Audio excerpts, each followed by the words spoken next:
여러분 안녕하세요. 청소년 교회 우리 부모님들, 우리 친구들 모두 환영합니다. 네, 이 시간은 믿음의 대화 시간이죠. 그쵸? 우리 부모님들과 우리 친구들이 또 친구들과 우리 가족들이 좀 더 하나님의 말씀 그리고 하나님에 대한 신앙의 이야기를 편하게 그리고 즐겁게 나눌 수 있도록 이 보조 자료를 제공하는 것이 바로 믿음의 대화인데요. 힘들고 귀찮은 일일 수도 있지만 그러나 하나님에 대한 이야기가 가정 안에서 꼽힐 때 우리 부모님도 우리 친구들도 하나님이 주시는 은혜를 만끽할 수 있는 뜻깊은 시간으로 또 복된 시간으로 이 시간을 변화시킬 수 있기를 간절히 소망해 봅니다. 네, 벌써 2월 28일 마지막 주일이죠. 그쵸? 2021년이 시작된 지도 얼마 되지 않은 것 같은데 벌써 두 달이 꽉 차게 됐고 마지막 날이 되었습니다. 네, 두 달 동안 우리 하나님의 은혜 가운데 행복하게 잘 지내고 계신 거죠, 그쵸? 네, 그 마음을 가지고 또 감사한 마음을 품고 우리 믿음의 대화를 함께 나눠보도록 하겠습니다. 오늘은 벌써 구가죠, 그쵸? 구가, 구원의 문을 열어주시다 편을 함께 생각해 보도록 하겠습니다.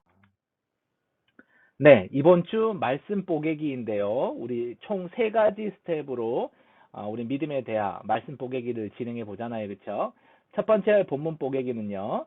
겟셋마네 동산에서 기도하신 예수님 그리고 제자들 이야기를 살펴볼 거고요. 두 번째 교훈 뽀개기는 함께 기도하자고 부탁하신 예수님의 마음, 그 마음을 한번 이해해 보는 거예요. 세 번째는 질문 뽀개기입니다. 나는 지금 어디에 서 있을까? 무슨 소리지? 뭐 어디에 서 있는 게 무슨 소리지 하실 수 있지만 오늘 전체적으로 말씀을 다 보다 보면 왜 이 질문을 우리에게 했는지 그리고 서로가 서로에게 이 질문을 해야 하는지를 아실 수 있을 겁니다. 자, 넘어갈까요? 네, 먼저 본문 보객이에요. 오늘의 성경 구절은요. 신약 성경 누가복음 22장 39절에서 46절까지고요. 신약 135면입니다. 자, 성경책 한번 찾아서 함께 읽었으면 좋겠습니다. 화면에도 나오지만 우리 성경책 찾는 연습도 하고 말씀을 사모하는 훈련도 하면 좋겠죠. 그렇죠? 화면을 잠깐 멈춰놓고 성경책부터 찾아볼까요? 찾았나요? 네, 찾은 줄 믿고 다음 화면 넘길게요. 자, 말씀 읽기입니다. 말씀 읽기. 우리 39절부터 보면 예수께서 나가사 습관을 따라 감람산에 가심에 제자들도 따라갔더니 그곳에 이르러 그들에게 이르시되 유혹에 빠지지 않게 기도하라 하시고 그들을 떠나 돌 던질 만큼 가서 무릎을 꿇고 기도하여 이르시되 아버지여 만일 아버지의 뜻이거든 이 잔을 내게서 옮기시옵소서. 그러나 내 원대로 하지 마시옵고 아버지의 원대로 되기를 원하나이다 하시니 아멘. 네, 우리 전반부를 먼저 살펴보았는데요. 우리 그림 보세요. 예수님이 겟셋마네 동산에 다시 말하면 감람산에 있는 한 동산에 오르셔서 홀로 기도하시는 모습이 이 사파에 드러납니다. 근데 사실은 이 본문을 보면 우리는 알 수 있습니다. 홀로 기도하신 게 아니라 그 옆에 누가 있었을까요? 제자들이 있었다는 거예요. 돌을 하나 던질 만큼, 그러니까 뭐 성인 남자가 가볍게 이렇게 손목에 스냅을 써서 돌을 던져서 던질 수 있는 거리만큼 떨어져서, 그러니까 어느 정도 되겠어요? 한 뭐 10m 이내가 되겠죠. 10m 이내에서 예수님 기도하는 소리를 제자들도 들을 수 있고 그 모습도 다 볼 수 있는 가까운 거리다라는 걸 알 수 있습니다. 근데 제자들은 어떻게 기도하는지 잘 모르겠지만 예수님은 너무너무 이 절실하게 기도하세요. 42절 보세요. 하나님께 기도하시는 거예요. 예수님이 아버지 내가 너무 이 십자가 지는 것이 두려운데 그러나 구원의 길을 열기 위해서는 내가 이 십자가를 져야만 하는데 그러나 너무 두렵습니다. 아버지 죽기 싫습니다. 아버지 그 죽음의 고통이 너무나 큽니다. 라고 얘기하는 거죠. 그래서 상징적으로 비유적으로 표현하시는 거예요. 이 죽음의 잔을 내게서 옮기시옵소서. 그러나 내 뜻대로가 아니라 내 원대로가 아니라 하나님 아버지 뜻대로 하시지요. 이러는 거예요. 그러니까 기도가 뭔지를 보여주시는 대목이기도 하고 하나님 뜻에 맞추는 게 기도니까요. 두 번째는 왜 예수님이 힘들고 도망치고 싶지만 또 도망칠 수도 있지만 도망치지 않느냐를 상상해 볼 수 있게 하는 거죠. 질문해 볼 수 있게 하는 거예요. 그 이유가 뭘까요? 우리를 살려야 하기 때문에. 돌 하나 던져서 있을 법한 그 거리에 있는 그 제자들을 포함해서 우리 모든 인류를 사랑하시기 때문에 살려야 하니까 그 십자가를 지기 위해서 죽음의 고통과 싸워 이기려고 하는 거죠. 그 기도를 통해서 말이죠. 다음 화면 볼까요? 천사가 하늘로부터 예수께 나타나 힘을 더하더라. 보세요. 첫 번째 그림 보면 뭐 이 작가가 상상해서 만든 건데 이 천사가 나타나서 예수님이 지쳐서 쓰러져 계신 예수님을 함께 부둥켜 안고 위로해 드리는 장면이 나오죠. 이 그림을 보면서 이런 생각을 했어요. 천사가 아니라 베드로였으면 어땠을까? 요한이었으면 어땠을까? 이런 생각이 드는 거죠. 그럼 과연 제자들은 어디서 뭐 하고 있었을까요? 예수께서 힘쓰고 애써 더욱 간절히 기도하시니 땀이 땅에 떨어져 핏방울같이 되더라. 기도 후에 일어나 제자들에게 가서 슬픔으로 인하여 잠든 것을 보시고 이르시되 어찌하여 자느냐 시험에 들지 않게 일어나 기도하라 하시니라. 아멘. 그렇습니다. 제자들은 뭐 하고 있다고요? 기도하고 있었다고요. 우리 기도하고 있었던 게 아니죠. 죄송합니다. 네, 자고 있었다라는 거예요. 물론 기도하다가 지쳐서 잠들었겠죠. 그래서 기도하고 있었다라는 말이 틀린 건 아닐 수도 있어요. 근데 세 번째 그림 보면 아시지만 제자들이 뭐 너무 피곤한 것도 있고 기도하다가 지쳐 잠들어 버린 것이죠. 그러나 예수님은 지금 상태가 어때요? 우리 가운데 그림 보세요. 아우 너무너무 간절하게 처절하게 그의 땀방울이 핏방울처럼 보일 정도로 처절하게 그렇게 기도했다는 거예요. 그러니까 죽음의 고통, 자신의 안위를 버리고 오직 우리를 살리기 위한 구원의 문을 열기 위해서 그 십자가를 견디게 해달라고 기도하는 그 예수님의 안타까운 그 절규의 모습이 그려지고 있습니다. 그런데 우리는 지금까지 제자들이 왜 잤느냐? 피곤해서 잤다. 예수님의 아픔을 전혀 이해하지 못해서 잤다. 이렇게 생각하잖아요. 그런데 오늘 성경은 뭐라고 얘기하는 거예요? 45절 다시 볼까요?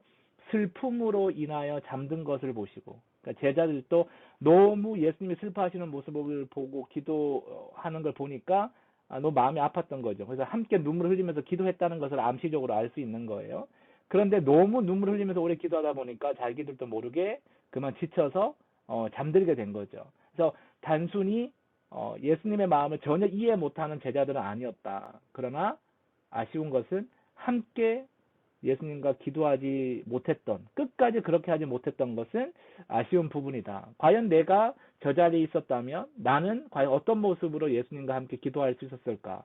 혹은 같이 잤을까? 이런 생각을 해볼 수 있다는 거죠. 자, 예수님이 지금 우리를 바라보고 계세요. 우리에게 구원의 문을 활짝 열어주시고 생명을 주신 그 예수님이 우리를 바라보고 계세요. 그럼 우리는 과연 예수님을 지금 저 그림처럼 바라보고 있을까? 예수님이 하시는 일에 나도 관심을 갖고 있을까? 예수님이 고민하시고 하시고자 하는 그 사역에 나도 동참하고 있을까? 하나님 나라를 꿈꾸시는 예수님을 나도 바라보고 있을까? 예수님이 바라보시는 시선에 나도 함께 그 시선을 놓고 있을까? 이것을 고민할 수 있는 거, 그리고 질문할 수 있는 게 바로 오늘 믿음의 대화의 핵심이다라는 거죠. 자, 교훈 보객입니다. 첫 번째 교훈이에요. 예수님은 우리에게 구원의 문을 열어주셨어요. 얼마나 힘들고 얼마나 고통스러울까요? 그 죽음의 십자가가. 근데 그것을 끝까지 지려고 기도하셨고, 겟세마네 동산에서요. 그리고 끝까지 그것을 이루셨다라는 거예요. 그래서 우리에게 예수님의 고통으로 시작된, 어찌 보면 예수님의 사랑으로 시작된 그 죽음의 십자가를 지심으로 인해서 우리는 구원의 문을 얻게 되었다라는 거예요. 두 번째는 예수님과 함께 기도하기를 바라셨어요. 제자들에게도 말씀하셨잖아요. 함께 하자고. 그런데 제자들은 그것을 저버렸다는 거죠. 세 번째 교훈은 뭡니까? 예수님과 늘 함께 하려 노력하는 것이 최고의 믿음이다라는 거예요. 그러니까 예수님과 함께 노력하는 거, 함께 하려고 노력하는 것이 없으면 결코 우리는 그 믿음의 고백이 온전할 수 없다라고 말할 수 있겠죠.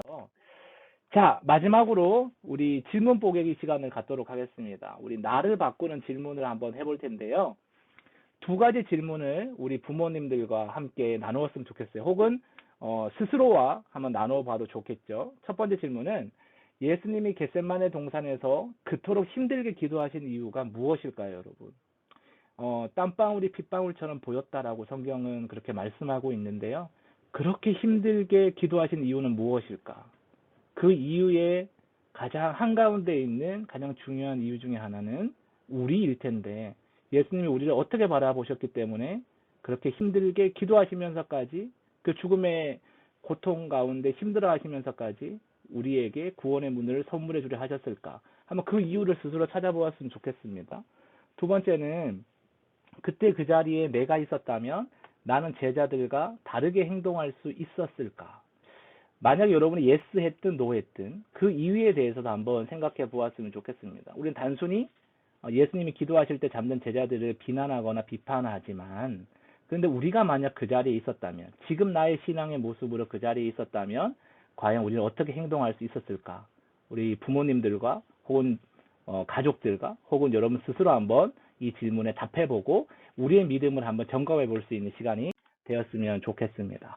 네, 여러분, 한 주도 말씀과 함께 살아가시기를 바랄게요. 우리를 위해 기도하시고 우리를 위해 구원의 문을 활짝 열고 계신 주님과 함께하는 한 주가 되기를 간절히 바라겠습니다. 우리 다음 주에 만나겠습니다.